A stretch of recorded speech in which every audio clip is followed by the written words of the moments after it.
At 60 years old, Michael Jordan thought he knew everything about his father's death 31 years ago. He was wrong. When an unexpected phone call from his father's long-lost best friend reveals a wooden box that James Jordan left behind, filled with letters for every milestone in Michael's life and a final secret about the night he died, the basketball legend discovers that his father's murder was far from random. What Billy Thompson has been hiding for 3 decades will not only bring the Jordan family to tears, but force Michael to make the most important decision of his life: pursue justice for his father's killers, or honor a family legacy that stretches back to his great-great-grandmother's hand-built house and a multi-million-dollar inheritance that was stolen over a century ago. The morning sun cast long shadows across Michael Jordan's kitchen table as he sat with his usual breakfast: scrambled eggs, wheat toast, and black coffee. At 60 years old, Michael had settled into routines that brought him peace. Tuesday mornings were for quiet reflection, reading the sports section, and planning his day around the Charlotte Hornets office. The house felt different these days, quieter. His children were grown with families of their own. The basketball courts that once echoed with the sounds of pickup games now stood silent in his backyard. But Michael didn't mind the quiet. It gave him time to think, to remember, to appreciate how far he'd come. His phone buzzed against the granite countertop. The caller ID showed an unknown number with a 910 area code: Wilmington, North Carolina. Michael almost didn't answer. He got plenty of calls from people claiming to know him, wanting money, or trying to sell him something. But something about this particular call felt different. "Hello," Michael said, setting down his coffee cup.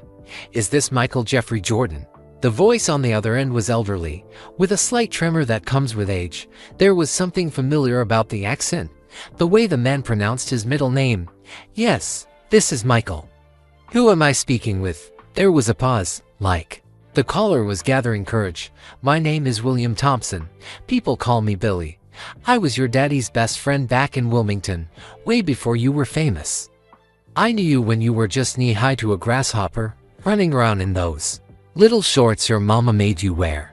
Michael's world stopped. The coffee cup slipped from his fingers, clattering against the saucer. Billy Thompson. The name hit him like a lightning bolt from 30 years ago. His father had talked about Billy all the time. Billy who taught him how to fix cars. Billy who stood by him when Michael's grandfather died. Billy who was like a brother to James Jordan. Billy. Michael's voice came out as barely a whisper. "My God. Where have you been? We looked for you after Dad passed. We asked everyone in Wilmington. Nobody knew where you went." Billy's voice cracked. "I know, son. I know you did. I heard about it from folks at the old garage, but I just couldn't face y'all after James died. It hurt too much. Your daddy was the best man I ever knew." Michael felt tears forming in his eyes. He hadn't cried thinking about his father in years, but hearing Billy's voice brought everything flooding back. James Jordan laughing with Billy in the garage. The two men working on cars together, their hands covered in grease, their friendship as solid as the tools they shared. "I've been carrying something for 31 years, Michael," Billy continued, his voice getting stronger. "Something your daddy made me promise to give you when the time was right. I think the time is now." Michael's heart started racing. What could his father have left with Billy? Why would he give something to his best friend instead of keeping it home? "What are you talking about, Billy? What did Dad leave with you?" "Can't tell you over the phone, son. This is something you need to see with your own eyes. Something you need to hold in your own hands. It's been weighing on my heart for 3 decades. Michael stood up and started pacing around his kitchen. His mind was spinning with questions. Billy had disappeared right after the funeral. Michael remembered his mother asking about him, remembered his siblings wondering where James's best friend had gone during their time of grief. "Billy, I need to know. What happened to you? Why did you disappear?" Billy sighed deeply. "Your daddy's death broke something in me, Michael. We were closer than brothers. We shared everything: our dreams, our fears, our hopes for our children. When those men killed him on that road," Billy's voice trailed off, "I couldn't handle being around the family. Seeing your mama's tears, hearing your little sister cry. Every time I looked at y'all, I saw James. Every time someone mentioned his name, I felt like I was drowning." Michael understood. Grief affected people differently. Some people ran toward family, and others ran away. Billy had been a runner. "But you're calling now," Michael said. "After all these years." "Why now?" "Because I've been watching you, son, from far away." "But I've been watching. I see what kind of man you became. I see how you treat people, how you never forgot where you came from. Your daddy would be so proud." Billy paused, and Michael could hear him breathing heavily. "I only learned how to use the internet last month. Been going to the library in town, having the young folks teach me. I saw that your 60th birthday is coming up next month. Something about that number 60, it made me realize I can't take this secret to my grave." Michael felt goosebumps on his arms. "What secret?" "Billy, your daddy knew things." "Michael, he saw things coming before they happened. 3 weeks before he died, he brought me something. Told me if anything ever happened to him, I should give it to you when you turned 60. He said by then, you'd be wise enough to understand what it really means." The kitchen seemed to spin around Michael. His father had known something bad might happen. James Jordan had made plans, had prepared for his own death. "Billy, I need to see you. I need to see what Dad left. Can you come to Charlotte? I'm too old to travel far, son. Been having trouble with my heart, but if you can make it down to Wilmington this weekend, I got something that belongs to you. Something that's been waiting 31 years to come home." Michael didn't hesitate. "I'll be there Saturday morning. What's your address?" Billy gave him an address on South 3rd Street. Michael wrote it down with shaking hands. "Billy, one more thing. How did you know to call me today? How did you get my number?" Billy chuckled, and for a moment he sounded like the young man Michael remembered from his childhood. "Your daddy always said you were special, even when you were little. He used to tell me, 'Billy, that boy's going to be somebody important someday. And when he is, he's going to need to know where he came from.' I figured if you were important enough to be on TV every night, you'd be important enough to have a phone number I could find." Michael laughed despite his tears. "Dad always believed in me, even when I was just playing Little League. Especially then," Billy said. "He used to come to my house after your games just to talk about how well you played. Didn't matter if you won or lost. He was proud of how hard you tried." They talked for a few more minutes, with Billy sharing small memories and Michael asking questions about people from the old neighborhood. When they finally hung up, Michael sat in his kitchen staring at the address written on a napkin. He immediately called his mother, Dolores. She was 82 now but still sharp as ever. "Mama, you're not going to believe who just called me." "Who, baby?" "Billy Thompson, Dad's best friend from Wilmington." There was silence on the other end of the line. "Billy, oh my goodness, Michael. Where has he been all these years?" Michael explained the conversation, watching his mother's reaction even though he couldn't see her face. "He has something Dad left for me. Something he was supposed to give me when I turned 60. What could your father have left with Billy that he didn't leave with us?" "I don't know, Mama, but I'm going to find out this Saturday." After hanging up with his mother, Michael called his children. Jeffrey, his oldest son, was skeptical. "Dad, are you sure this guy is legit? Sounds like someone trying to take advantage of you." But Marcus, his middle son, disagreed. "No, Jeff, I remember Grandpa talking about Billy. He was real.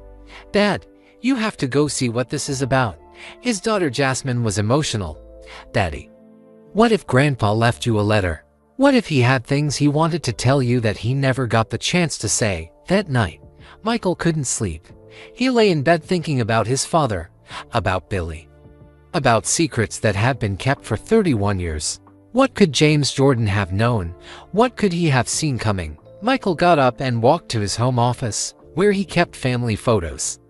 He found his favorite picture of his father James standing next to his car, smiling, wearing the work clothes he loved. In the background of the photo, barely visible, was another man. Michael had never paid attention to him before, but now he looked closer. It was Billy Thompson. Younger and stronger, but unmistakably the same man who had just called him. The two friends stood together, both smiling, both unaware that their time was running short. Michael touched the glass covering the photo. "What did you leave for me, Dad?" he whispered. What were you trying to tell me? Saturday couldn't come fast enough. Michael woke up before sunrise, unable to sleep another minute. He had packed a small bag the night before, planning to stay overnight in Wilmington if needed. The 3-hour drive would give him time to think, to remember, to prepare for whatever Billy Thompson was going to show him. By 6 in the morning, Michael was on the road in his black SUV, heading east toward the coast. As he drove through the North Carolina countryside, memories came flooding back. This was the same route he used to take with his father to visit his grandparents when he was young. James would drive this exact highway, telling stories about his childhood, pointing out landmarks that meant something to the Jordan family. Michael remembered being 7 years old in the back seat, listening to his father talk about Wilmington. "That's where I learned to be a man," James used to say. "That's where I met the best friend a person could ever have." The best friend was Billy Thompson. Michael could picture him now, a tall, thin man with calloused hands and a laugh that filled up a room. Billy had a garage behind his house on Castle Street where he fixed cars for half the neighborhood. James Jordan would spend hours there after work, not because his car needed fixing, but because that's where friends went to talk about life. Michael pulled off the highway at the Wilmington exit and drove slowly through the downtown area. The city had changed a lot in 30 years. New buildings, new restaurants, new shopping centers, but some things looked exactly the same. The old courthouse where his grandfather used to take him to watch trials, the river where his father taught him to fish, the neighborhoods where 3 generations of Jordans had lived and worked. He found South 3rd Street without any trouble. It was a quiet neighborhood with small houses and big trees. Most of the homes looked like they'd been there for 50 years or more. Kids' bicycles sat in front yards. Elderly people sat on porches, watching the world go by. Number 412 was a modest white house with blue shutters, a small front porch held to rocking chairs, and a table with an old coffee can full of cigarette butts. The yard was neat but simple, grass that had been mowed recently and a few flowers planted by the front steps. Michael sat in his car for a moment, gathering his courage. 31 years. Billy Thompson had been carrying a secret for 31 years. What could it be? A letter, money, some kind of family treasure that James Jordan had hidden. Before he could change his mind, Michael got out of the car and walked to the front door. He knocked 3 times, his heart beating fast. The door opened slowly, and there stood Billy Thompson. He was older now, much older. His hair was completely silver, and his face was lined with wrinkles, but his eyes were the same kind and bright, with just a hint of mischief. He was thinner than Michael remembered, wearing a clean white shirt and old blue jeans. "Lord have mercy," Billy said, his voice full of wonder. "Look at you." The 2 men stared at each other for a long moment. Then Billy stepped forward and wrapped Michael in a hug that felt like coming home. "You still got that same stubborn chin as your daddy," Billy said, tears in his eyes. "And you're still too tall for your own good." Michael laughed, feeling some of his nervousness disappear. "You look good, Billy. Really good. Come in. Come in. I got coffee ready and everything." Billy's house was small but clean. The living room had an old couch, a television that looked like it was from the 1990s, and walls covered with newspaper clippings. Michael looked closer and realized they were all about him, articles from his playing days, pictures from his championships, stories about his business success. "You kept all of these?" Michael asked, amazed. "Every single one," Billy said proudly. "I told you I've been watching you from far away. I got a whole scrapbook in the bedroom. Your daddy would have loved seeing all of this." Billy disappeared into the kitchen and came back with 2 cups of coffee and a photo album. He sat down on the couch next to Michael and opened the album to the first page. "Look at this," Billy said, pointing to a faded color photograph. Michael gasped. It was a picture of himself at about 10 years old, wearing a baseball uniform and holding a trophy. Next to him stood his father, beaming with pride. In the background, barely visible but unmistakable, was Billy Thompson, clapping his hands. "I remember this," Michael said softly. "This was when my little league team won the championship. Dad was so excited he bought ice cream for the whole team. He was so proud of you that day." Billy said, "He came to my house that night and talked for 2 hours about how well you played. Kept saying, Billy, did you see how Michael never gave up, even when we were losing? He kept trying his hardest. Billy turned the page, revealing more photos. Michael as a teenager playing high school basketball. Michael in his college uniform at North Carolina. Michael shaking hands with other players after games. In many of the photos, James Jordan was visible in the background or standing on the sidelines. Your daddy went to every game he could, Billy explained. He used to call me after each one to tell me what happened, even when you were in college. Even when you turned professional, he'd call and say, Billy, you should have seen Michael tonight. He did something amazing. Michael felt tears forming in his eyes. He had known his father was proud of him, but seeing this evidence of how much James had shared his pride with his best friend was overwhelming. He never stopped talking about you, Billy continued. All of his children, but especially you. He used to say you reminded him of his own father, stubborn, determined, never willing to quit when things got hard. Billy turned more pages, showing Michael pictures he had never seen before. His father working on cars at Billy's garage. His parents at their wedding, with Billy standing as best man.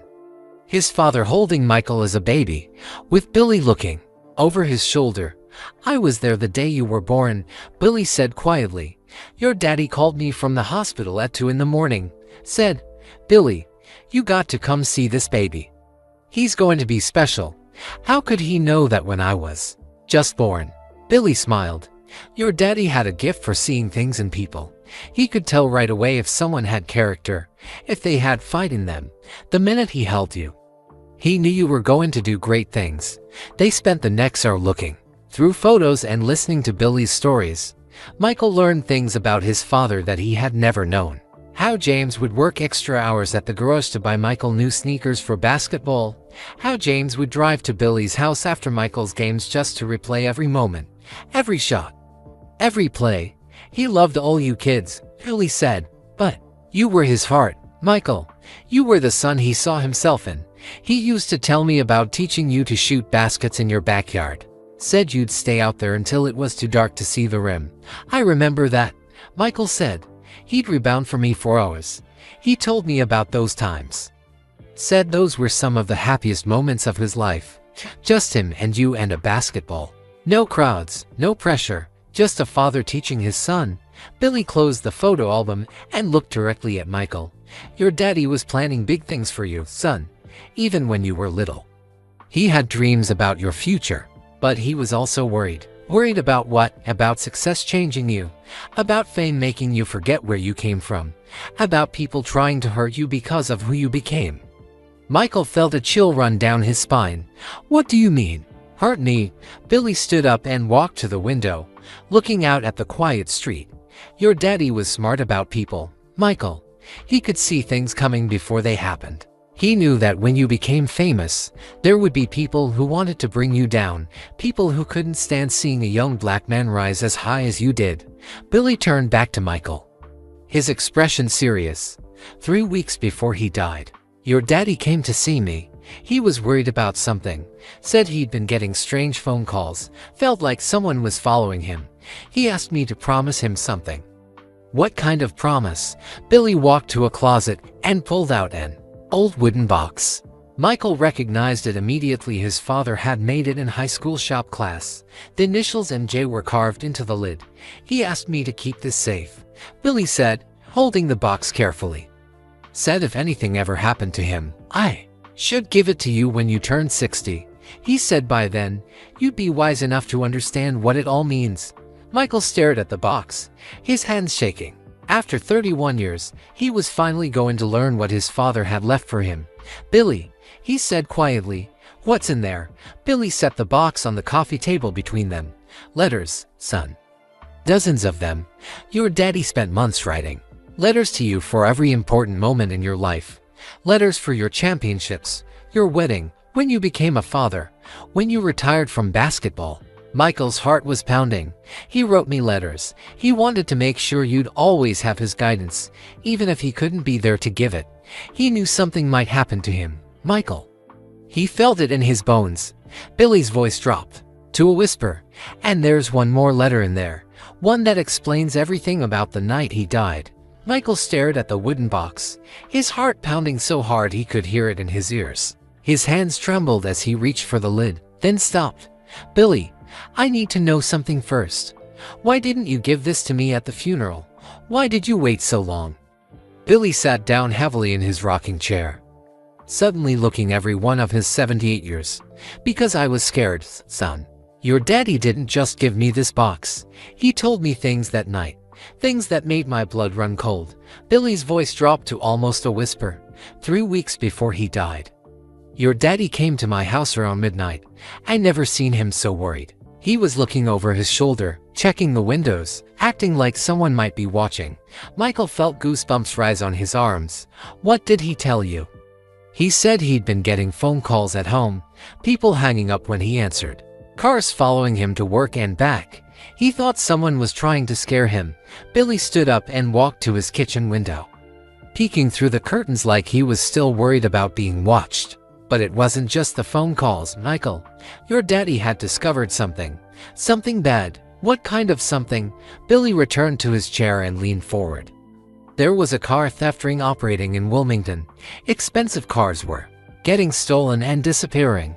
The police couldn't figure out how the thieves were getting away with it so easy. Michael nodded, remembering news stories from the early 1990s about car thefts in eastern North Carolina. Your daddy worked at Johnson's Auto Shop on Market Street. One day, a man brought in a car for repairs. Something about the car didn't look right to your daddy. The serial numbers had been scratched off. The paint job looked fresh. The interior was torn up like someone had ripped it apart looking for something. Billy paused, his hands shaking slightly. James started paying attention. Over the next few weeks, 3 more cars came in with the same problems. All expensive cars, all with signs that they'd been stolen. Did Dad call the police? He tried.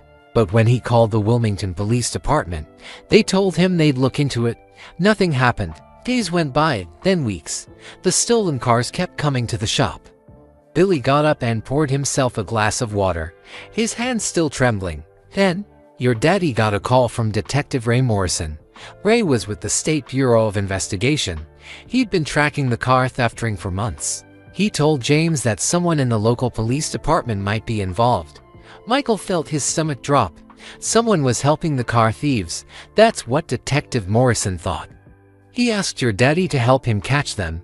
He wanted James to take pictures of the stolen cars, write down license plate numbers, document everything he saw.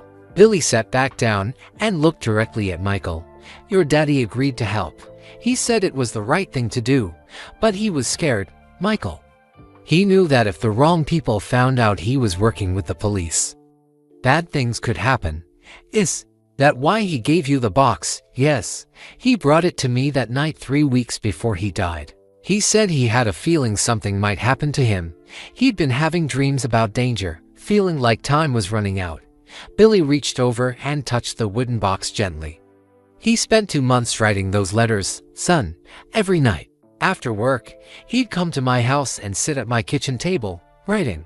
He said he wanted to make sure you'd always have his guidance, even if he couldn't be there to give it. What did the letters say? I don't know. He sealed each one in its own envelope, but I watched him write them. Sometimes he'd cry while he was writing. Sometimes he'd smile. He put his whole heart into those letters. Billy's voice broke with emotion. He told me that if anything happened to him, I should keep the box safe until you turned 60. He said by then, you'd be old enough and wise enough to handle whatever was inside. Michael reached for the box again, then stopped. Billy, what happened the night Dad died? Billy took a deep breath. Detective Morrison had called your daddy that day. He said they were close to catching the car thieves. He wanted to meet with James that night to go over the evidence they'd collected. Where were they supposed to meet? At a rest stop on Highway 74, halfway between Wilmington and Charlotte. Morrison said it would be safer to meet away from town, where nobody would see them together. Michael felt tears forming in his eyes. Highway 74 was where his father's body had been found. Your daddy called me before he left that night. He was nervous, but he said he had to do the right thing. He said he couldn't live with himself if he didn't help catch the people who were stealing cars from hardworking families. Billy wiped his own eyes with a handkerchief. That was the last time I talked to him, Michael. The next morning, I heard on the radio that James Jordan had been murdered at a rest stop. They said it was a carjacking gone wrong, but you don't think it was random? Billy shook his head firmly. I think someone found out about the meeting with Detective Morrison. I think they followed your daddy to that rest stop. I think they killed him to keep him quiet. Michael felt sick to his stomach. His father hadn't died in a random crime. He'd been murdered because he was trying to do the right thing. What happened to Detective Morrison? Billy's face grew dark. Ray Morrison died in a car accident 2 weeks later, lost control of his vehicle on a rainy night, crashed into a tree. But I always wondered if it was really an accident. The room fell silent except for the ticking of an old clock on Billy's mantelpiece. Michael stared at the wooden box, knowing that inside were letters from his father, but also dreading what the final letter might reveal. Billy, why didn't you tell the police about all this? I tried, son. I called the Wilmington Police Department the day after your daddy's funeral. I told them about the car theft ring, about Detective Morrison, about everything James had told me. What did they say?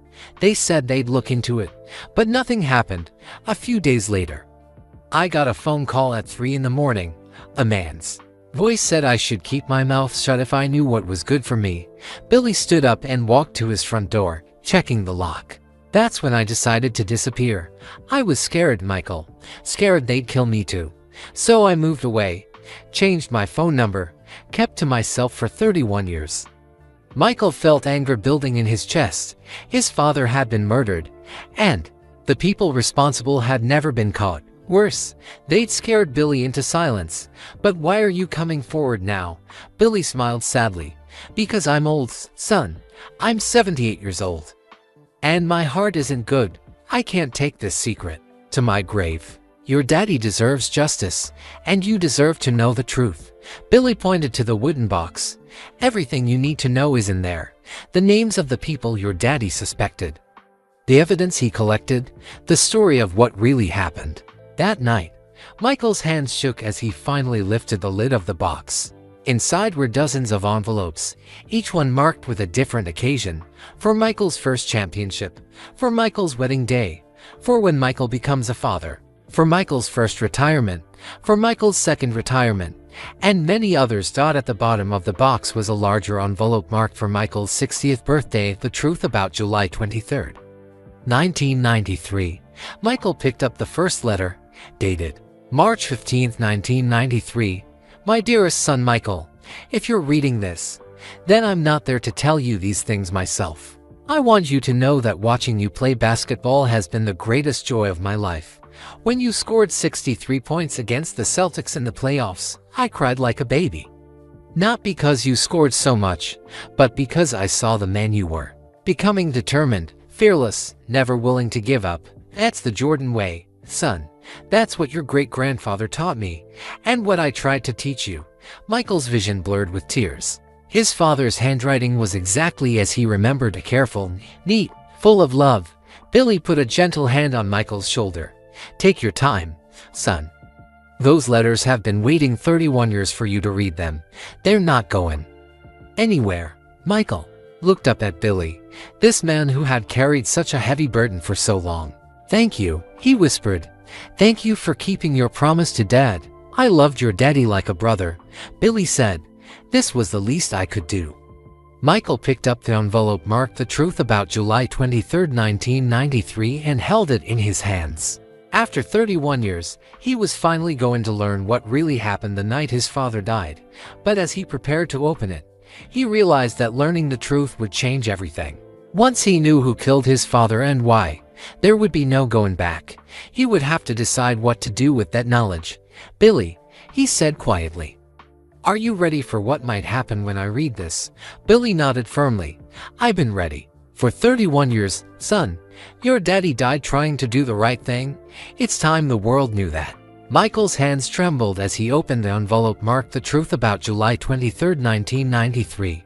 Inside was a letter written in his father's careful handwriting, dated July 21, 1993, and just 2 days before James Jordan died.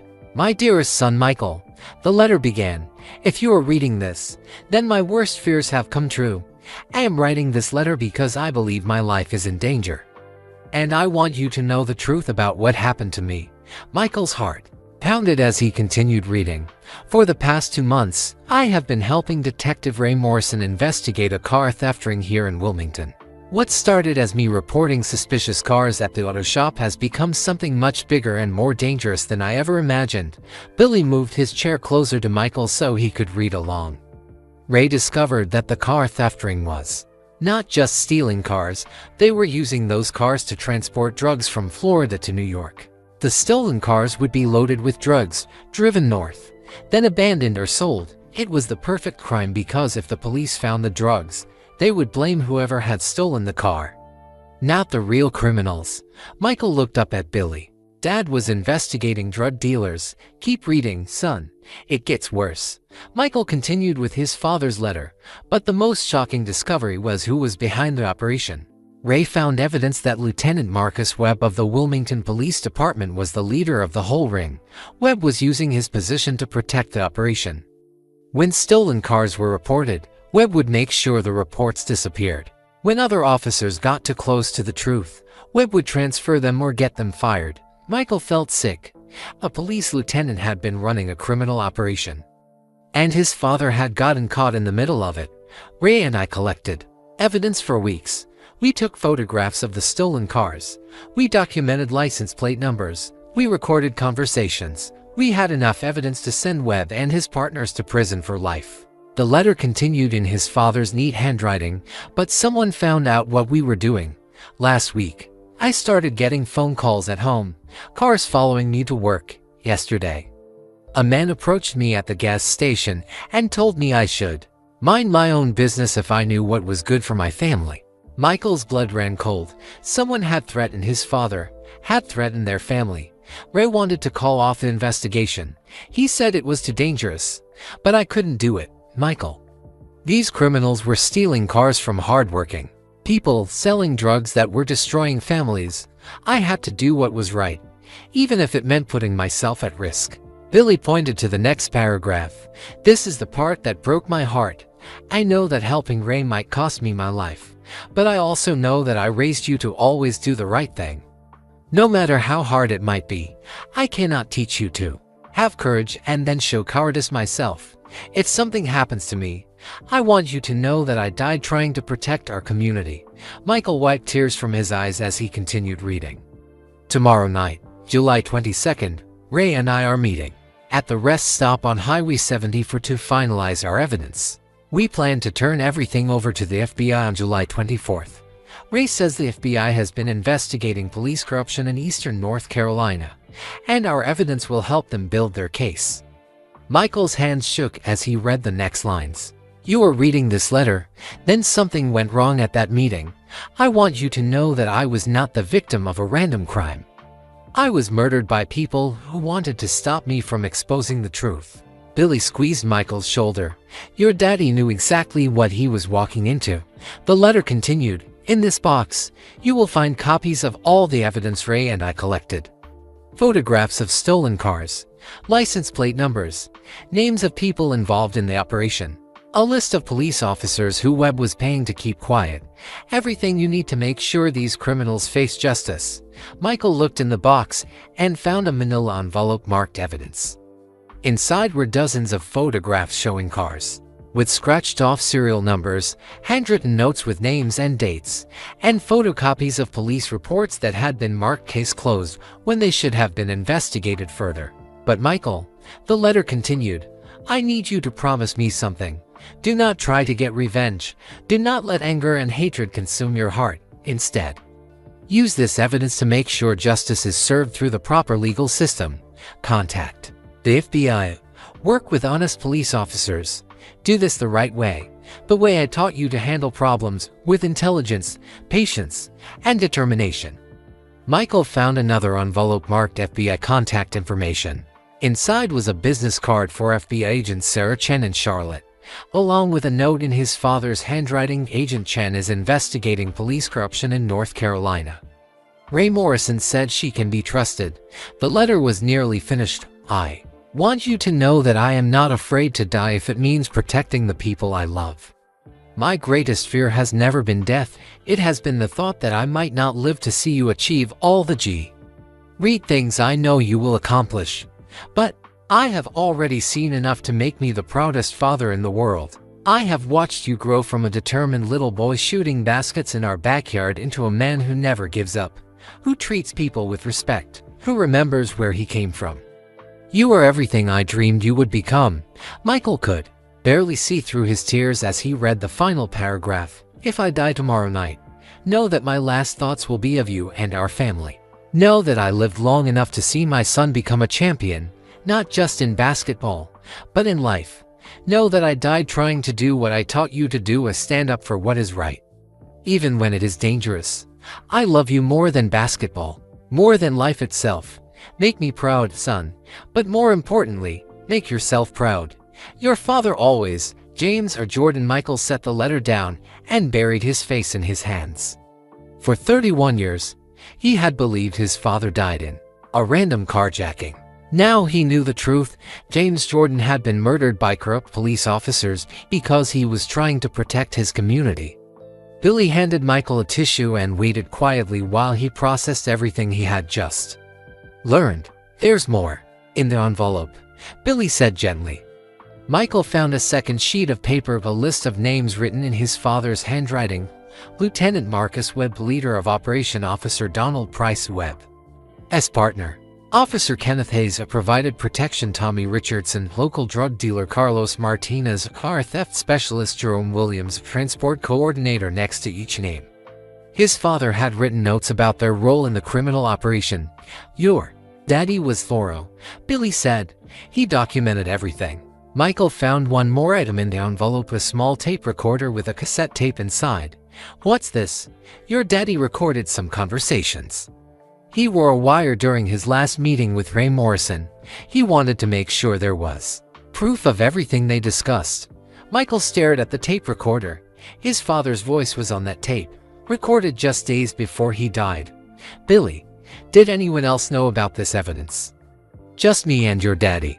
And Detective Morrison. But he died 2 weeks later. What happened to the people on this list? Were they ever arrested? Billy shook his head sadly. Lieutenant Webb retired quietly 6 months after your daddy died. Moved to Florida. The others scattered to different jobs, different cities. As far as I know, none of them ever faced justice. Michael felt anger building in his chest. The people who killed his father had gotten away with it. They had lived free lives while his family grieved for 31 years, but they're all still alive, Billy continued. I checked on the internet at the library. Webb is living in Tampa. Price owns a security company in Raleigh. Hayes works for a private investigation firm in Virginia. Michael looked at all the evidence spread across Billy's coffee table. After 3 decades, he finally had the tools to get justice for his father, but he also understood the weight of what that would mean. Billy, if I take this to the FBI, if I try to reopen this case, these people might come after me. They might come after my family. Billy met his eyes steadily. That's possible, son. But your daddy faced the same choice 31 years ago. He chose to do what was right, even though it was dangerous. Michael picked up his father's letter and read the final lines again. Stand up for what is right, even when it is dangerous. What do you think I should do? Billy smiled for the first time since Michael had arrived. I think you should do exactly what your daddy would do. I think you should make sure these criminals finally face justice. And I think you should do it the smart way, with the FBI and with lawyers, with the full power of the legal system behind you. Michael carefully placed all the evidence back in the envelope. After 31 years of wondering, he finally knew the truth about his father's death. Now he had to decide what to do with that truth. But first, he wanted to read some of the other letters his father had written for him. Letters for his championships, his wedding, the birth of his children. Letters that would help him understand not just how his father died, but how much his father had loved him while he lived. Michael picked up the envelope marked for Michael's first championship, 1991. His hand still shook as he opened it, but now it was from anticipation rather than fear. My son, The letter began, "By the time you read this, you will have won your first NBA championship. I wish I could have been there to see it happen. But I know in my heart that you did it with the same determination you showed as a little boy." In our backyard, Michael remembered that championship clearly, beating Magic Johnson and the Lakers, finally reaching the mountaintop after years of playoff disappointments. His father had been there, sitting in the stands, crying with joy. "I want you to know that when you were 10 years old, shooting baskets until it was too dark to see, I knew this day would come. You never gave up, even when the bigger kids said you were too small. You kept practicing when other kids went inside to watch television. That's when I knew you had something special inside you." Billy watched quietly as Michael read, occasionally nodding as if he remembered James writing these exact words. "But Michael, I hope this championship is not just about basketball for you. I hope it's about proving to yourself that the Jordan family never quits. Your great-grandfather worked in cotton fields but never stopped dreaming of something better. Your grandfather built his own business with his bare hands. You are carrying on a family tradition of refusing to accept limits." Michael looked up at Billy. "He mentions my great-grandfather. Did Dad ever talk to you about family history?" "All the time," Billy said. "Your daddy spent years researching your family's past. He was working on something special for you." Michael continued reading the championship letter. "This trophy belongs not just to you, but to every Jordan who came before you and every Jordan who will come after you. We are a family of fighters. Son, remember that when the next challenge comes." Michael set that letter aside and picked up another one marked for Michael's wedding day. Inside, his father had written advice about marriage, about being a good husband, about balancing career and family. "Marriage is not about finding someone who makes you happy," James had written. "It's about becoming someone who makes others happy. Treat your wife the way you want your children to treat their spouses someday." Letter after letter revealed his father's wisdom, his love, his hopes for Michael's future. There was a letter for the birth of each of his children, filled with specific advice about being a father. "For when Jeffrey is born" contained this passage. "The day you become a father, you will understand how much I love you. You will hold that baby and realize that you would do anything, sacrifice anything, to protect him. That's how I feel about you every single day." Michael wiped tears from his eyes as he read letter after letter. His father had thought of everything. Letters for his retirements from basketball, letters for business successes, even letters for difficult times. One envelope was marked for "when you doubt yourself." Inside, James had written, "There will be days when you wonder if you're good enough, smart enough, strong enough. On those days, remember that you come from people who survived slavery, who built businesses from nothing, who never accepted failure as final. Doubt is just fear wearing a disguise. Face it the same way you face a tough opponent, with preparation, confidence, and the knowledge that you belong exactly where you are." But the most surprising discovery came when Michael found an envelope he hadn't noticed before, one that was thicker than the others and marked "Family History Project for Michael's Children." "What's this one?" Michael asked. Billy smiled mysteriously. "Your daddy spent 2 years working on that. He said he wanted to make sure your children knew where they came from." Inside the envelope were dozens of pages of handwritten notes, photocopied documents, and family photographs going back generations. Michael gasped as he realized what he was looking at: a complete family tree dating back to the 1800s. "Your daddy traced your family all the way back to your great-great-grandmother," Billy explained. "He drove all over North Carolina, visiting courthouses, talking to elderly relatives, collecting stories." Michael found a page titled "The Story of Sarah Jordan, born 1847, died 1924. Below it was a photograph of a strong-faced woman standing in front of a wooden house. "Sarah Jordan was your great-great-grandmother," Billy said. "According to your daddy's research, she was born into slavery but became a landowner after the Civil War. She bought 40 acres of land in South Carolina and built a house with her own hands." Michael stared at the photograph. Sarah Jordan had eyes that reminded him of his father, determined, intelligent, full of quiet strength. "Your daddy found the deed to that land," Billy continued. "It's still in your family's name. Sarah left it to her children, and it's been passed down through the generations. We still own land in South Carolina. Billy nodded and pulled out another envelope from the bottom of the box. Your daddy was planning to take you there for your 30th birthday. He wanted it to be a surprise. Inside the envelope was an old deed showing Sarah Jordan as the owner of 40 acres in Beaufort County, South Carolina. Attached to it was a more recent document showing that James Jordan had been quietly paying property taxes on the land for years. He never told anyone in the family about this, Billy explained. He wanted to restore the property first, turn it into a place where your family could gather and learn about your history. Michael found his father's notes about Sarah Jordan. Sarah Jordan was extraordinary for her time. Born into slavery, she learned to read and write in secret. After the Civil War, she worked as a seamstress and saved every penny until she could buy land. She sent all 4 of her children to school as something almost unheard of for former slaves. She built her house in 1872 when she was 25 years old. Local records show that white men tried to buy her land several times, offering her much more than it was worth. She always refused to sell. She wanted her descendants to have something that could never be taken away from them. Michael discovered that his father had visited the South Carolina property multiple times, taking photographs and documenting its condition. The house was still standing, though it needed significant repairs. Your daddy hired a contractor, Billy said. He was planning to start restoration work in August 1993. He wanted to surprise you with it on your birthday. Michael felt overwhelmed. His father had been planning a future that extended far beyond basketball, far beyond Michael's individual success. He had been building a legacy that would connect the family to their roots for generations to come. But there was more. At the bottom of the family history envelope, Michael found something that took his breath away, the letter addressed not to him, but to his children, for Jeffrey, Marcus, and Jasmine Jordan. From your grandfather James, he wrote letters to my children. He wrote letters to children who weren't even born yet, Billy said with amazement. He said he wanted to make sure they understood their heritage, no matter what happened to him.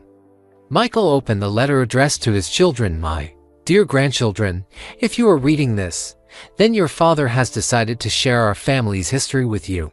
I want you to know that you are not just Michael Jordan's children, you are the descendants of people who refuse to be broken by the worst circumstances imaginable. Your great-great-great-grandmother Sarah Jordan was born into slavery but died as a landowner and businesswoman. She built a house that still stands today. She sent her children to college when most black children couldn't even learn to read. She was a pioneer. And her strength runs in your blood. The letter continued, with specific stories about family members, their struggles and triumphs, their contributions to their communities. But I also want you to understand that with privilege comes responsibility.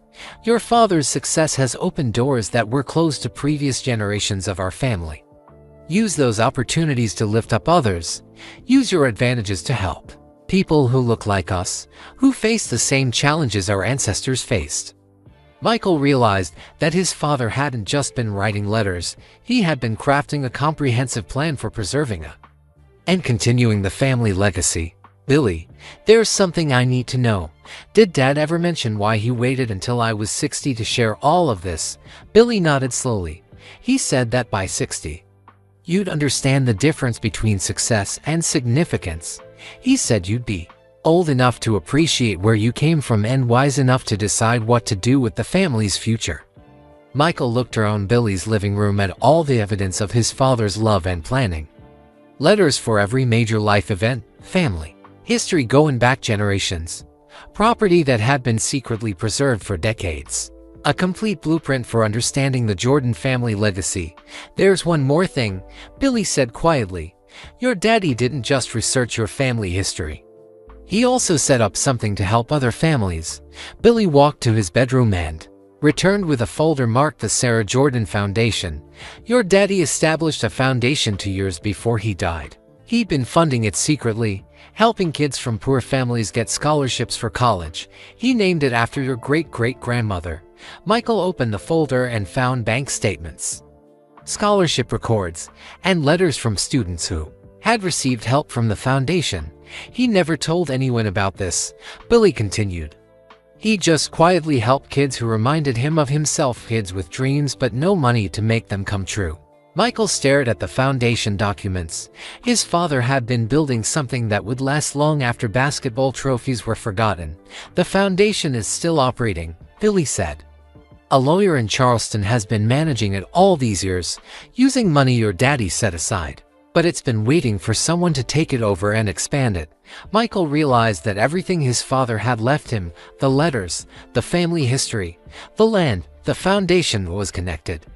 It was all part of a larger vision for what the Jordan family could become.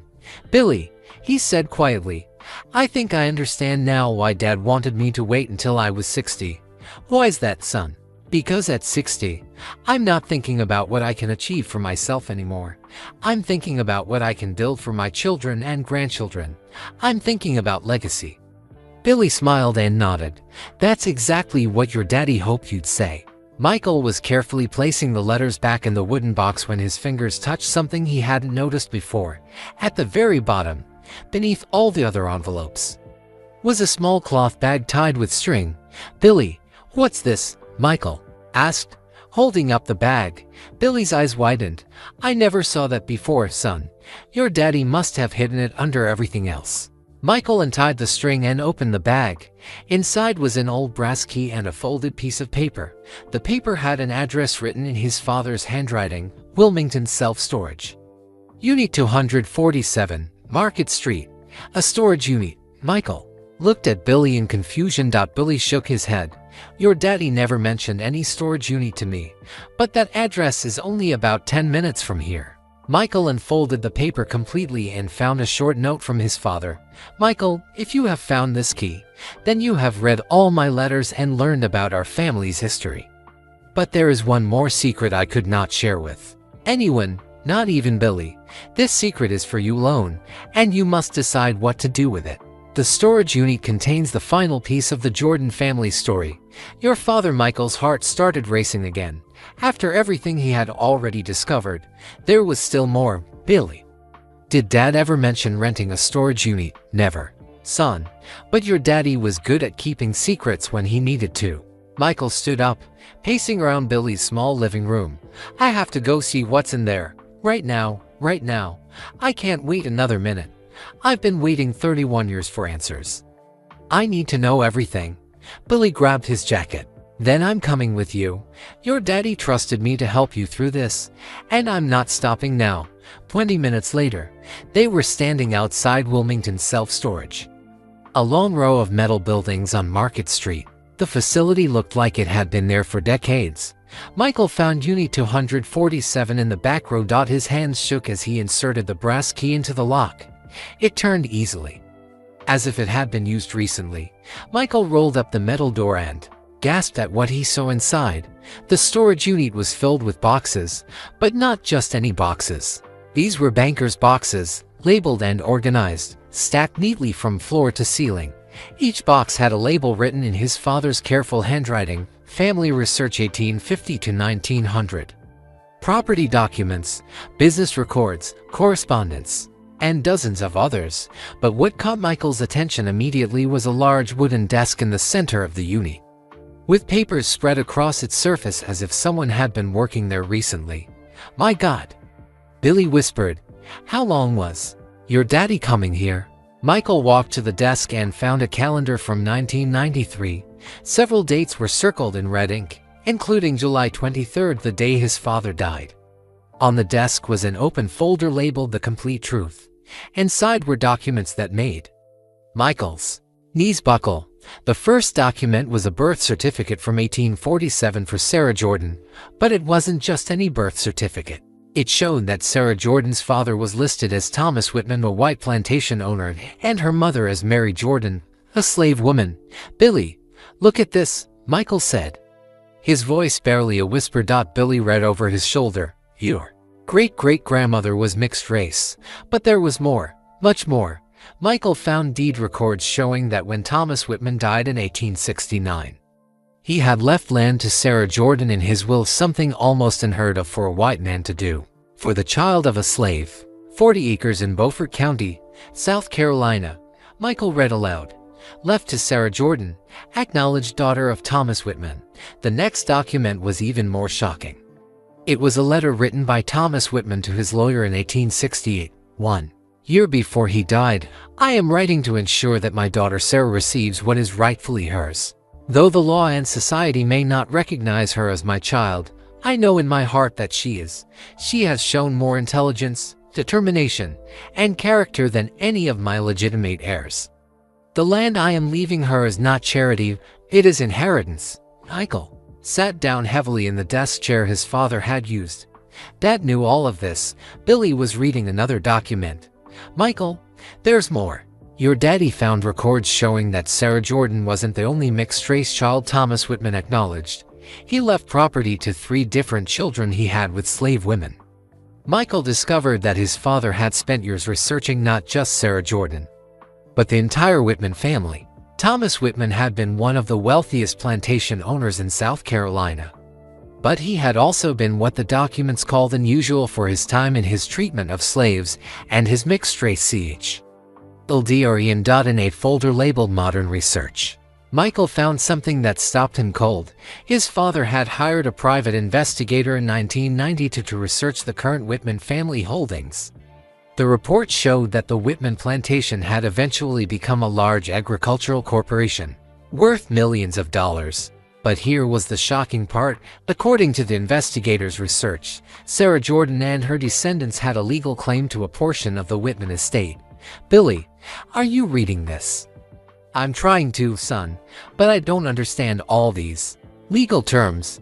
Michael found a letter his father had written to a lawyer in Charleston, dated just 1 week before he died. Dear Mr. Chen, thank you for reviewing the documents I provided regarding the Whitman estate. I understand your opinion that Sarah Jordan's descendants may have a valid claim to a portion of the family holdings, given that her inheritance was improperly seized by other family members after her death in 1924. However, I want to be very clear that I am not interested in pursuing this claim for financial reasons. My son Michael has been blessed with success beyond our family's wildest dreams. We do not need money. But I am interested in the historical truth. If Sarah Jordan was cheated out of her inheritance, then that injustice should be acknowledged.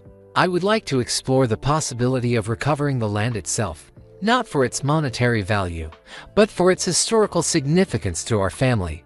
Michael found the lawyer's response, dated July 20, 1993, just 3 days before his father died. Dear Mr. Jordan, I have completed my preliminary research into the Whitman estate records. I believe your family does indeed have a strong legal claim to approximately 200 acres of the original plantation land, plus accumulated interest over the past century. The current value of this claim could be substantial, possibly in the millions of dollars. I strongly encourage you to meet with me next week to discuss how to proceed. This could be a landmark case in post-Civil War inheritance law. Michael's hands were shaking as he read the final paragraph. However, I must warn you that pursuing this claim will likely generate significant publicity and possibly resistance from the current Whitman and Family Holdings Company. You should be prepared for a lengthy legal battle. Billy whistled low. Your daddy was sitting on $1 million lawsuit. Michael kept reading through the files. His father had documented everything: genealogy records proving the family connection, property deeds showing the original inheritance, legal precedents for similar cases, and detailed research into the current owners of the Whitman land. But in another folder, Michael found something that explained why his father had never pursued the claim. It was a handwritten note from James, dated July 22, 1993, the night before he died. I have spent months researching our family's connection to the Whitman plantation. The evidence is clear that Sarah Jordan was cheated out of her inheritance, and that Michael could rightfully claim millions of dollars through the courts. But I have decided not to pursue this claim, for several reasons. First, Michael has achieved success through his own hard work and talent. He doesn't need inherited wealth to validate his accomplishments. Second, a legal battle over slave-era inheritance would generate enormous publicity that could overshadow Michael's athletic achievements and business ventures. Third, I fear that challenging powerful white families over Civil War-era property rights could put our family in danger. Michael felt a chill run down his spine as he read the final reason. I have already attracted and wanted attention through my involvement in the car theft investigation. I cannot risk making our family a target in another controversial situation. However, I am preserving all this research for Michael to review when he is older and wiser. At age 60, he will be able to make his own decision about whether to pursue our family's rightful inheritance. If he chooses to pursue it, he will have all the evidence he needs. If he chooses not to, at least he will know the complete truth about where he came from. Billy sat down on a storage crate, looking overwhelmed. Your daddy was protecting you, Michael. He knew this information could bring trouble. Michael found one final document that made everything clear. It was a report from the private investigator showing that the current owners of the Whitman plantation were part of a large agricultural corporation with political connections throughout South Carolina. The report noted, the Whitman Holdings Corporation has successfully defended against inheritance claims in the past through aggressive legal tactics and political influence. Any challenge to their land holdings would likely face significant resistance. Michael understood now why his father had kept this secret even from Billy. James Jordan had discovered that his family was entitled to millions of dollars in inherited land. But he had also realized that claiming it could put them in danger. So what are you going to do, son? Billy asked quietly. Michael looked around the storage unit at 30 years of his father's research, boxes and boxes of family history, legal documents, and evidence of injustices that had never been corrected. I don't know, Billy. Dad was right, I don't need the money. But what? But Sarah Jordan deserved better. She built something with her own hands. And it was stolen from her family after she died. That's not right. Michael picked up a photograph of Sarah Jordan standing in front of her house in 1900. She looked proud and strong, a woman who had refused to accept the limitations society had placed on her. Maybe the question isn't whether I need the money, Michael said slowly. Maybe the question is whether I have a responsibility to finish what she started. Billy nodded.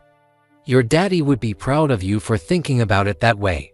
Michael carefully placed all the documents back in their folders. He would need time to process everything he had learned, time to decide what to do with this incredible family legacy. But as they prepared to leave the storage unit, Michael found one last surprise.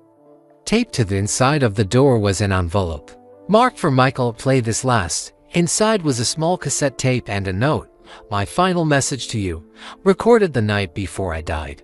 I pray you will never need to hear this, but if you do, know that everything I did was out of love for you and our family. Hear this, but if you do, know that everything I did was out of love for you and our family. Michael stared at the cassette tape in his trembling hands. This was his father's voice, recorded just hours before James Jordan was murdered. After 31 years of silence, he was about to hear his father speak to him one final time. Billy, I need to hear this right now. Billy nodded and pulled an old portable cassette player from one of the storage boxes.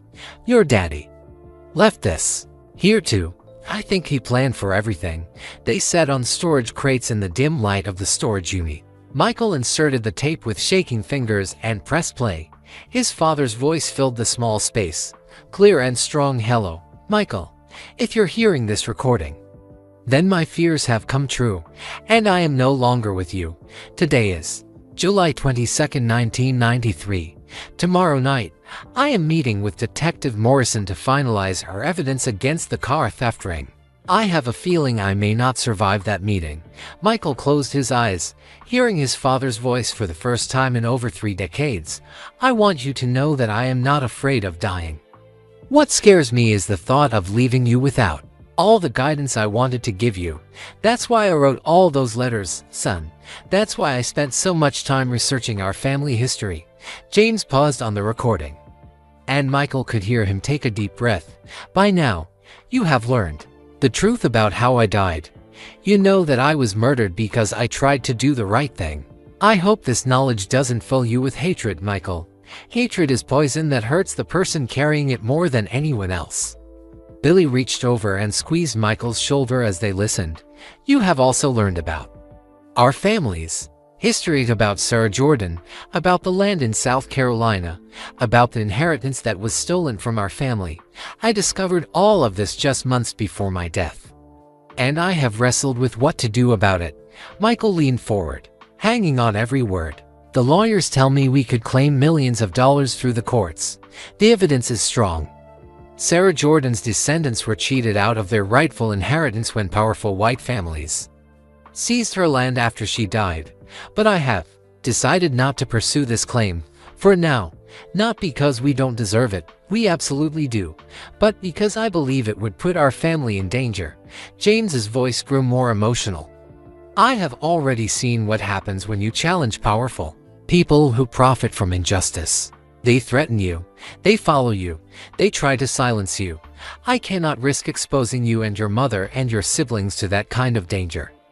Michael felt tears streaming down his face as his father continued.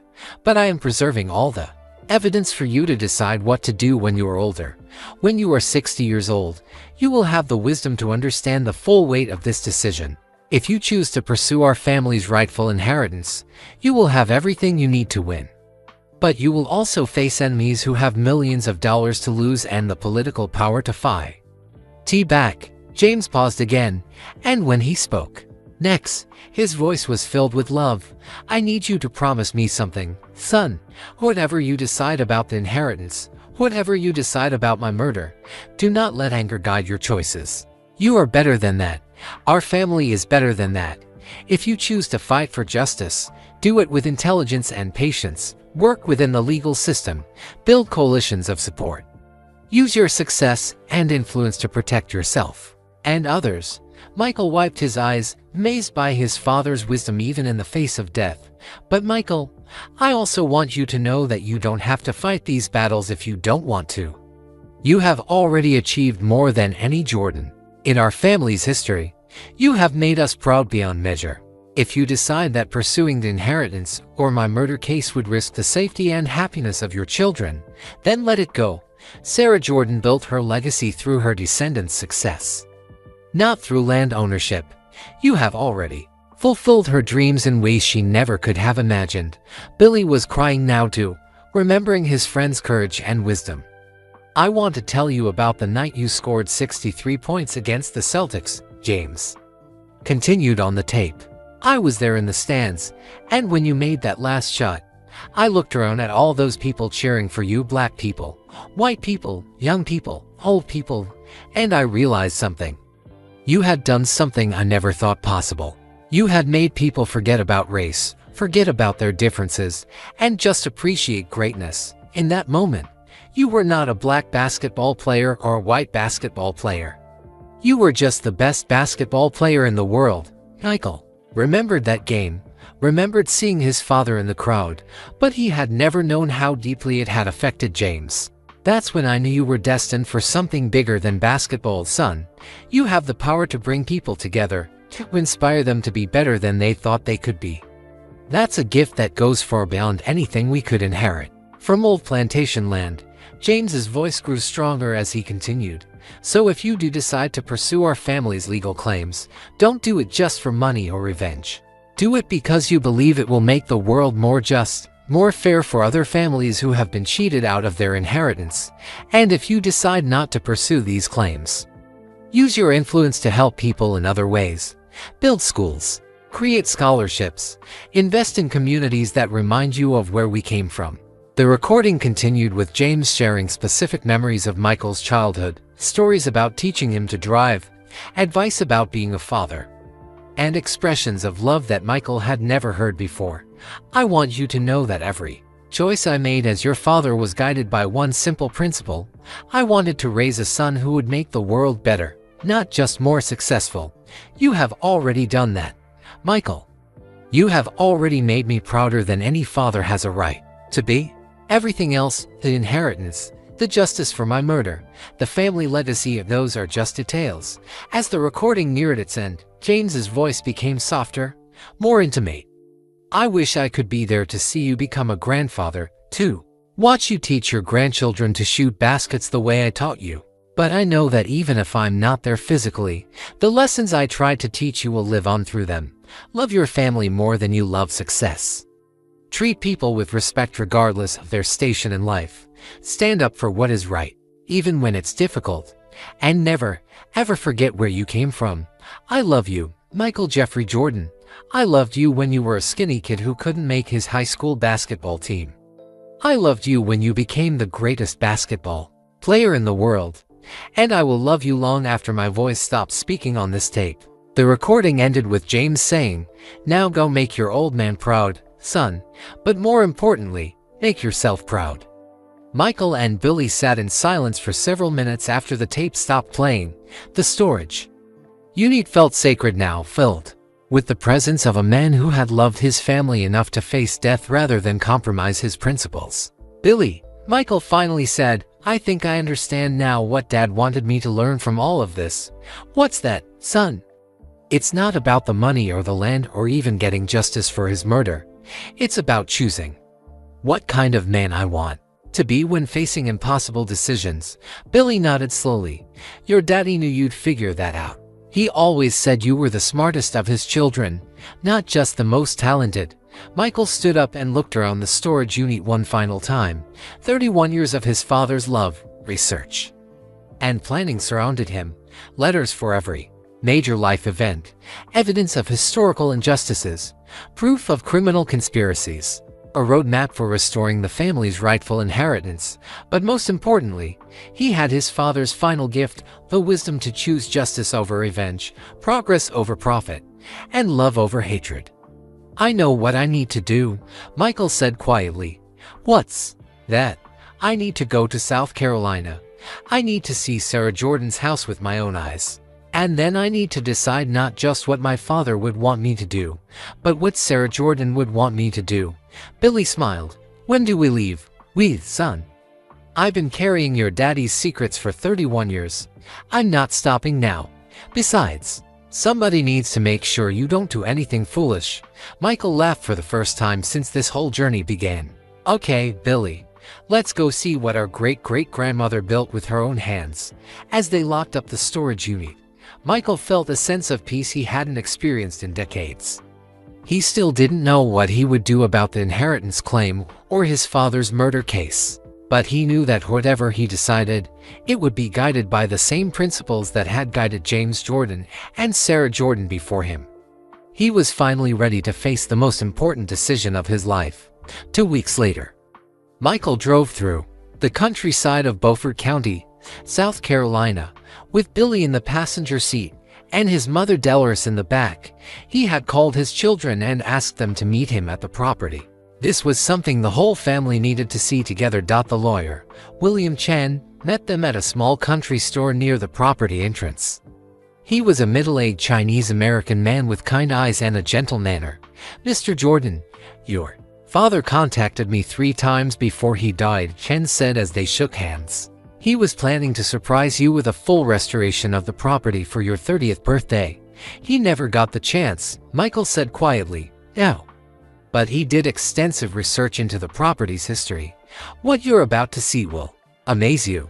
They followed Chen's car down a dirt road lined with massive oak trees. Spanish moss hung from the branches like curtains, creating shadows that danced in the afternoon sunlight. After about a mile, they reached a clearing where an old wooden house stood surrounded by 40 acres of farmland. Michael's breath caught in his throat. The house was more beautiful than he had imagined. Built in the 1870s, it was a modest 2-story structure with a wide front porch and tall windows. The wood was weathered but solid, the roof intact despite decades of neglect. Sarah Jordan built this house herself in 1872, Chen explained as they got out of their cars.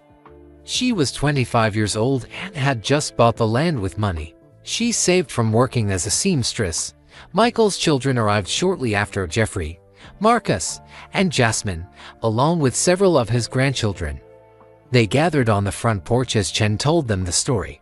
"Your great-great-grandmother was extraordinary for her time. Born into slavery, she learned to read and write in secret. After the Civil War, she worked 16 hours a day to save money for this land." Little James, Michael's 6-year-old grandson, tugged on his grandfather's pants. "Grandpa Mike, did she really build this whole house by herself?" Michael knelt down to his grandson's level. "She did, little man. She built it with her own hands because she wanted her children to have something that could never be taken away from them."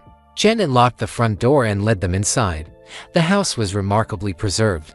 Dust cloths covered furniture that looked like it had been placed there decades ago. Sarah's rocking chair sat by the front window. Her dining table, handmade by local craftsmen, dominated the main room. "The house has been empty since 1989, Chen explained. "The last family member who lived here was Sarah's great-granddaughter, Emma Jordan. When she died, the property passed to your father through the family will." On the mantelpiece above the fireplace, they found a framed photograph of Sarah Jordan. She was standing in front of this very house in 1900, wearing a simple dress and a determined expression. Her eyes held the same intelligent spark that Michael remembered in his father's eyes. "She looks like Dad," Jasmine whispered to her brothers. In Sarah's bedroom, they discovered a trunk filled with personal belongings, old quilts she had sewn by hand, tools she had used to build the house, books she had read by candlelight, and, at the bottom of the trunk, wrapped in oilcloth, was Sarah's personal journal. Michael opened it carefully and read the first entry, dated March 1872. "Today I signed the papers for my land, 40 acres that belong to me and no one else. The white man at the land office didn't want to sell to me, but I had cash money and the law is the law. My children will inherit more than slavery. They will inherit dignity and hope." He read more entries aloud to his family. "June 1872. Started building my house today. People in town say a woman can't do such work, but I've been watching the men build houses for years. It's not magic, it's just planning and hard work." September 1872. Finished the roof today. When it rained last night, I sat inside my own house, on my own land, and cried with joy. No master can take this away from my babies. December 1874. My son William graduated from the colored school today. First Jordan to read and write proper.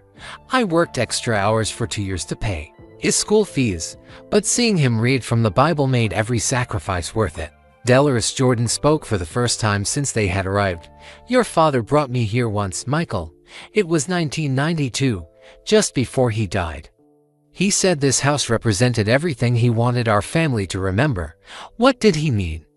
"Mama, he said Sarah Jordan proved that we don't need anyone's permission to be great. She built her success with her own hands, on her own terms. He wanted you to understand that your achievements came from the same strength she had." Chen led them to the basement, where they found something unexpected, a room that had been converted into a study.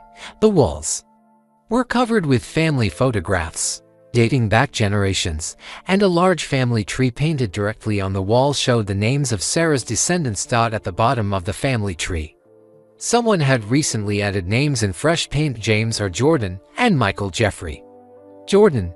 "Your father painted those names," Chen said quietly. "He came here the week before he died and added them to Sarah's family tree. He said he wanted to complete the circle."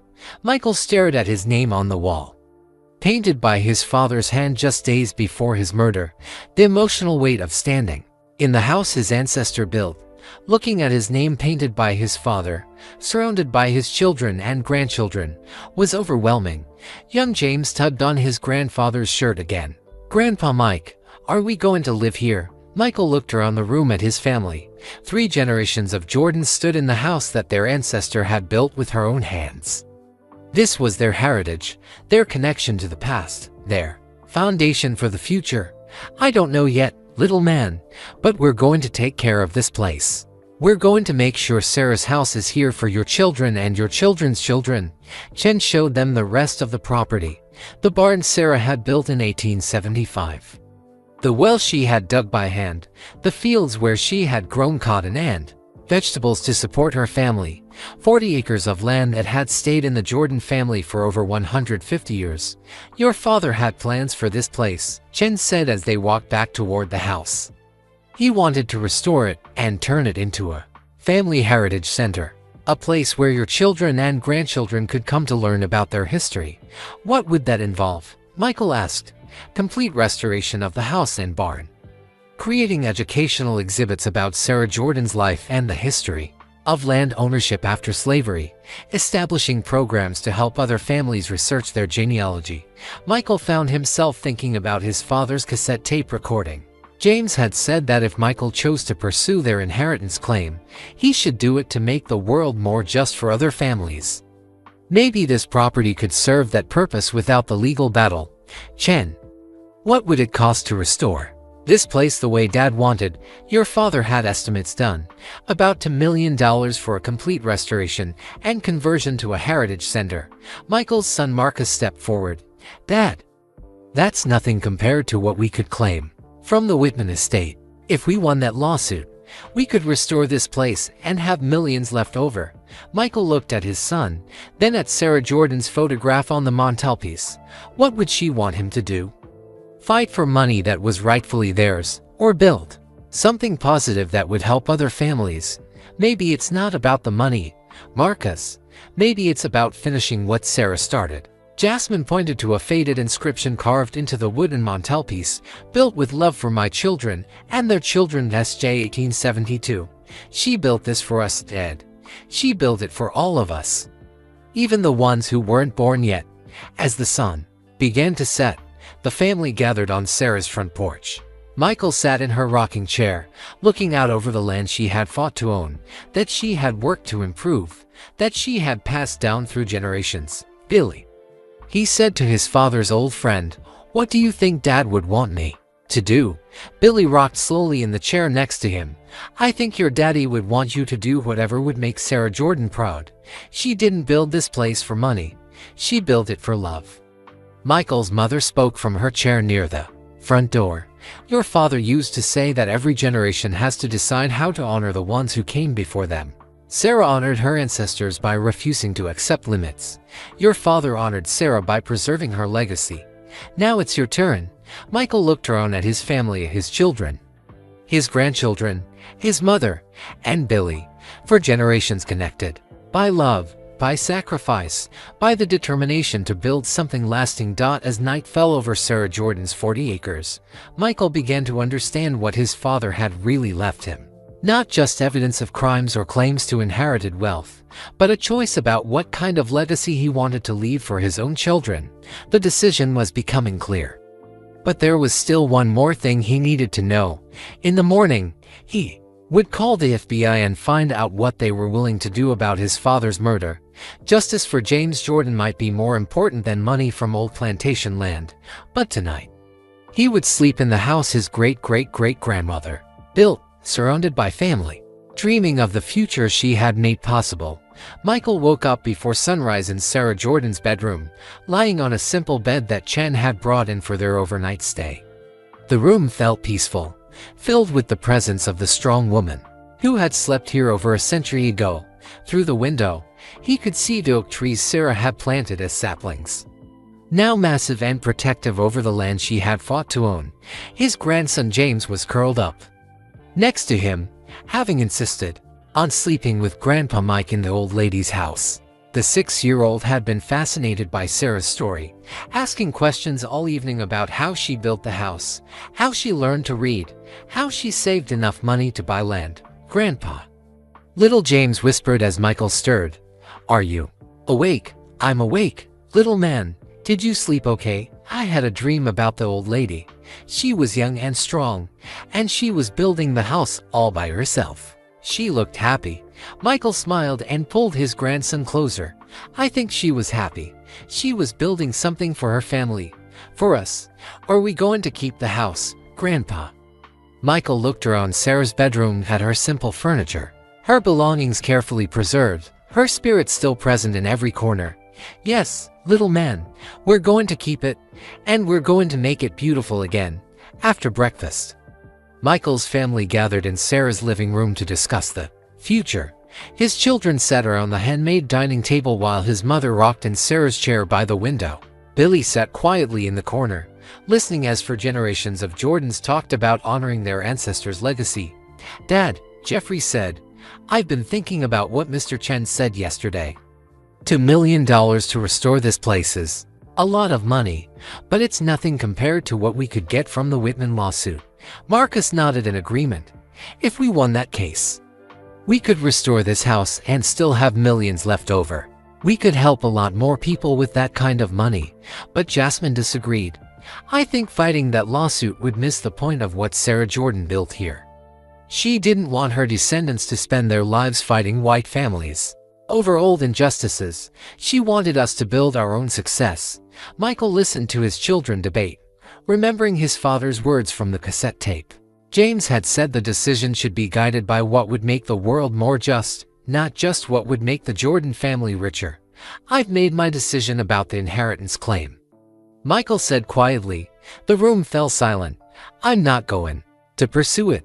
Marcus looked shocked. Dad, we're talking about millions of dollars that rightfully belong to our family. I know, son, but I've been thinking about what Sarah Jordan would want. She built this house because she wanted her family to have something that could never be taken away from them. She didn't spend her life fighting for what was stolen from her. She spent her life building something new. Michael stood up and walked to the family tree painted on the wall. Your grandfather left me a choice. I could fight for money that belongs to us, or I could use my success to build something that would help other families. I choose to build. Dolores Jordan spoke from her rocking chair. What are you planning to do, son? I'm going to restore this house exactly the way Dad wanted. I'm going to turn it into the Sarah Jordan Family Heritage Center, but I'm also going to expand Dad's scholarship foundation. Instead of just helping a few kids each year, I want to help hundreds.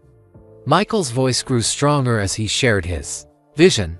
I want this place to be where families come to research their history, to understand where they came from.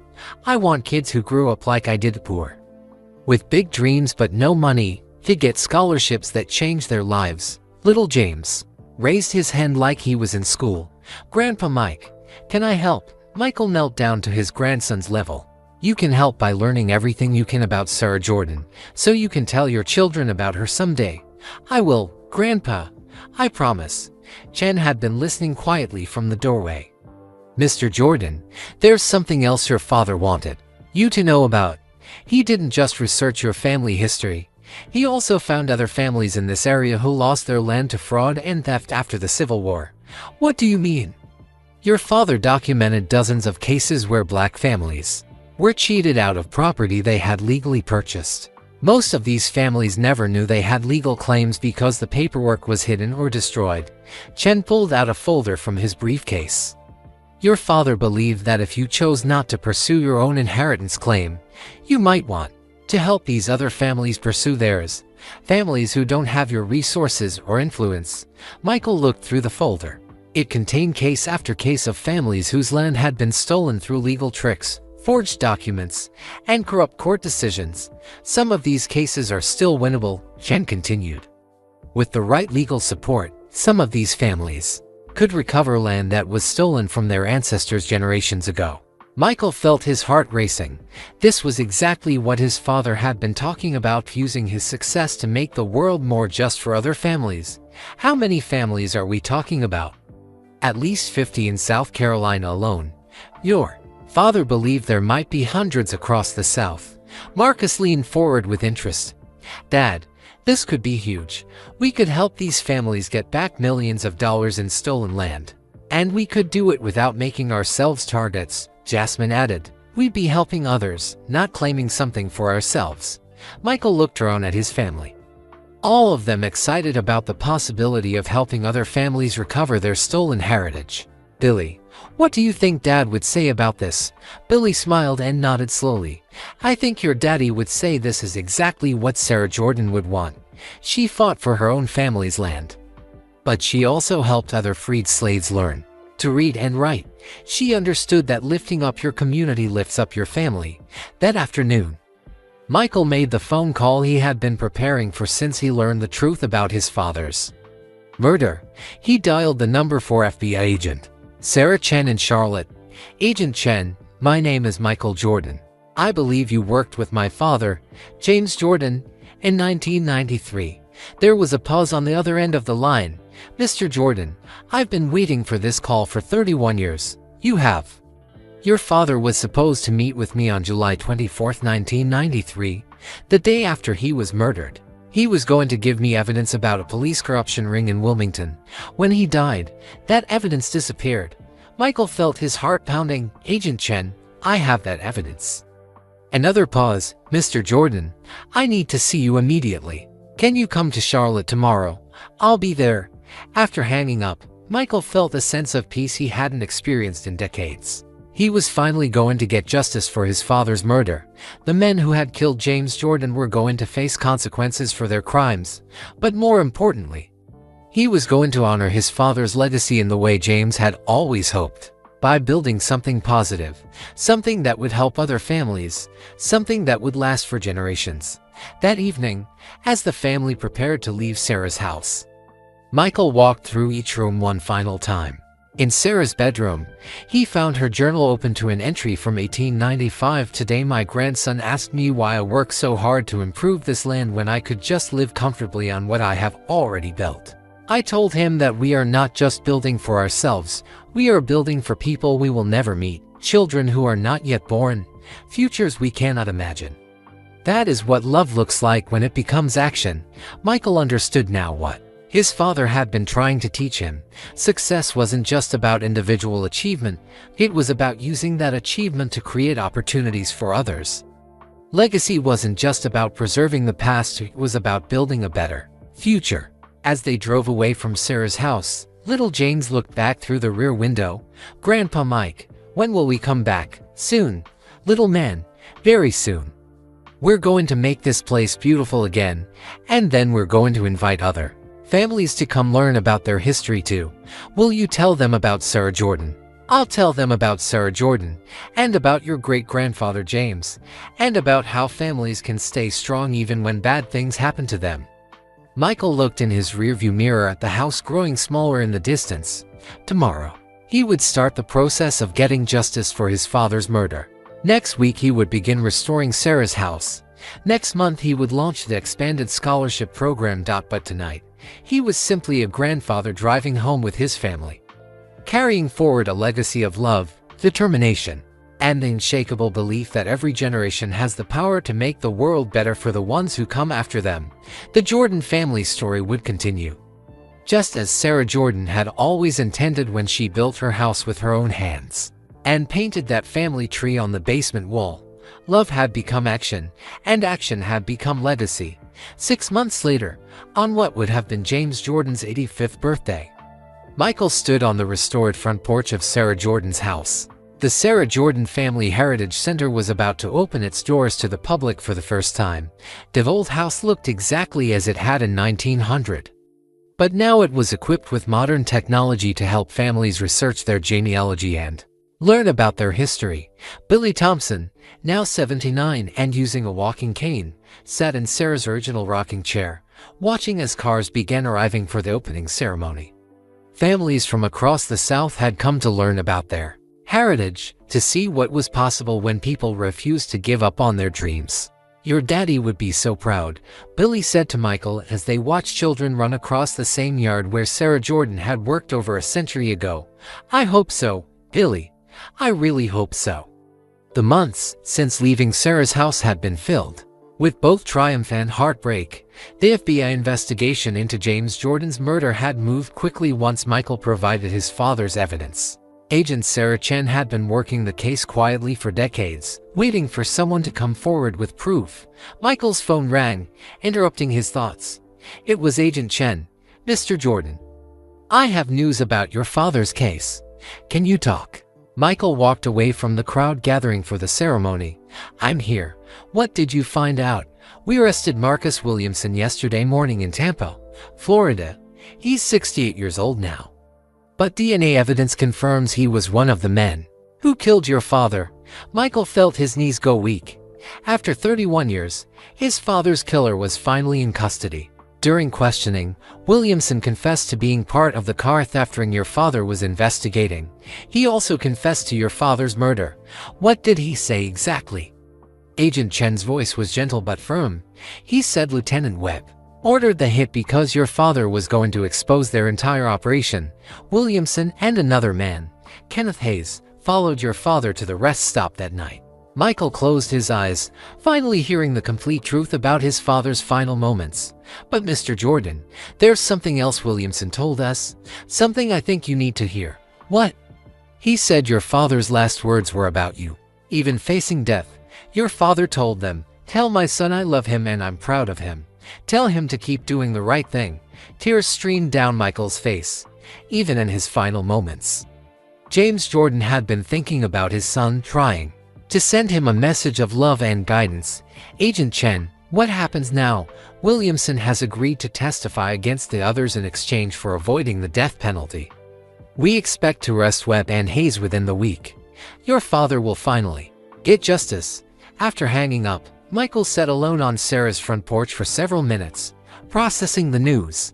His father's killers would finally face consequences for their crimes. The car theft ring that had operated with police protection would be exposed. Justice would be served, but more importantly, Michael now knew that his father's final thoughts had been of love, not fear. James Jordan had died as he had lived, thinking about his family, encouraging them to do what was right. Billy appeared beside him, having sensed that something important had happened. Good news or bad news, son? Good news. They caught Dad's killer. He confessed to everything. Billy sat down heavily in his chair, tears in his eyes. 31 years I've been waiting to hear those words. Billy, the killer said Dad's last words were about me. He told them to tell me he loved me and was proud of me. Billy nodded slowly. That sounds exactly like something your daddy would say. Even facing death, he was trying to take care of you. The opening ceremony began an hour later. Michael stood before a crowd of over 300 people of families who had come to learn about their heritage, children who would receive scholarships from the expanded Sarah Jordan Foundation, and community leaders who supported the vision of helping families understand their history. Today we're not just opening a heritage center, Michael began. We're continuing a story that began over 150 years ago when a young woman named Sarah Jordan decided that her family deserved better than what society was willing to give them. He pointed to the house behind him. Sarah Jordan built this house with her own hands because she understood something important. If you want your children to have a better future, you have to build it yourself. You can't wait for someone else to give it to you. Michael looked out at the families gathered on Sarah's land. My father, James Jordan, understood the same thing. He spent years researching our family history, not because he was interested in the past, but because he wanted future generations to understand where their strength comes from. 3 weeks before he was murdered, my father made a choice. He could have stayed quiet about the crimes he witnessed. He could have protected himself by looking the other way. But he chose to do what was right, even though he knew it might cost him his life. The crowd listened intently as Michael shared the complete story: his father's investigation of the car theft ring, his murder by corrupt police officers, and the 31 years it took to bring his killers to justice. This morning, the FBI arrested the man who killed my father, after more than 3 decades. James Jordan will finally get justice. The crowd erupted in applause, but Michael wasn't finished. But justice for my father isn't the most important thing happening here today. The most important thing is what we're building for the future. He gestured toward the restored house. This heritage center will help hundreds of families research their genealogy and learn about their ancestors. The Sarah Jordan Foundation will provide college scholarships to young people who have big dreams but limited resources, and our legal assistance program will help other families recover land that was stolen from their ancestors. Michael paused, looking directly at the children in the crowd. But all of this will only matter if you carry the story forward. If you remember that every generation has the power to make things better for the ones who come after them. After the ceremony, families toured the Heritage Center. Children ran through the same rooms where Sarah Jordan had raised her family. Parents used the computers to research their family trees. Teenagers learned about the history of land ownership after the Civil War. In Sarah's bedroom, now converted into a museum exhibit, visitors could read her journal entries and see her personal belongings. The entry from 1895 about building for people we will never meet was displayed prominently on the wall. Michael found little James in the basement, standing in front of the family tree painted on the wall. His 6-year-old grandson was tracing the names with his finger, from Sarah Jordan at the top to his own name at the bottom. "Grandpa Mike, will my children's names go on this wall too?" "They will, little man. And their children's names, and their children's children's names. This wall will keep growing as long as the Jordan family remembers where we came from." "Will you tell me more stories about Sarah Jordan?" Michael knelt down beside his grandson. "I'll tell you every story I know. And when you're older, you'll tell those stories to your children. That's how we keep her memory alive." That evening, after all the visitors had gone home, Michael sat on Sarah's front porch with his family. For generations of Jordans watched the sun set over the land their ancestor had fought to own. Billy Thompson, despite his age and failing health, had insisted on staying for the entire day. He sat in Sarah's rocking chair, looking satisfied for the first time since Michael had known him. "Billy, I want you to know something," Michael said. "Everything good that happened today started with you keeping your promise to Dad.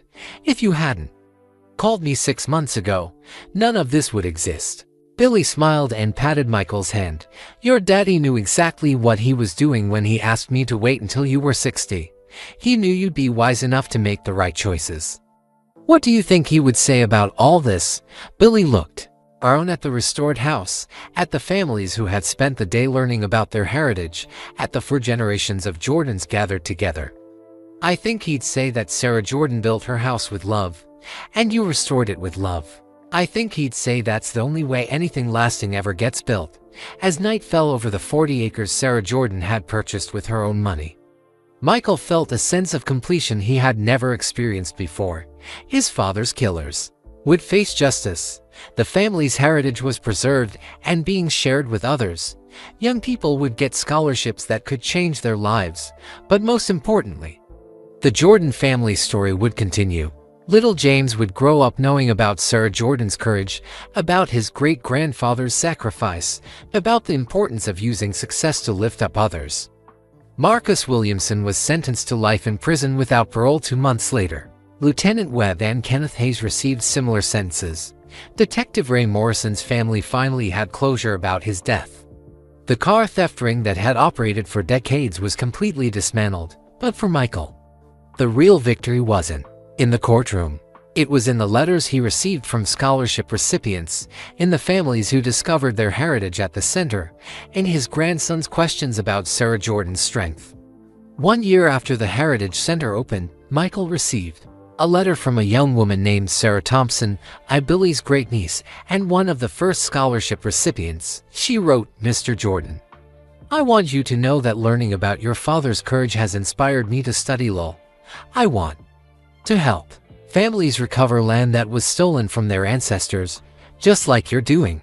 Your father's story taught me that heroes aren't just people who achieve great things, they're people who choose to do the right thing when it matters most."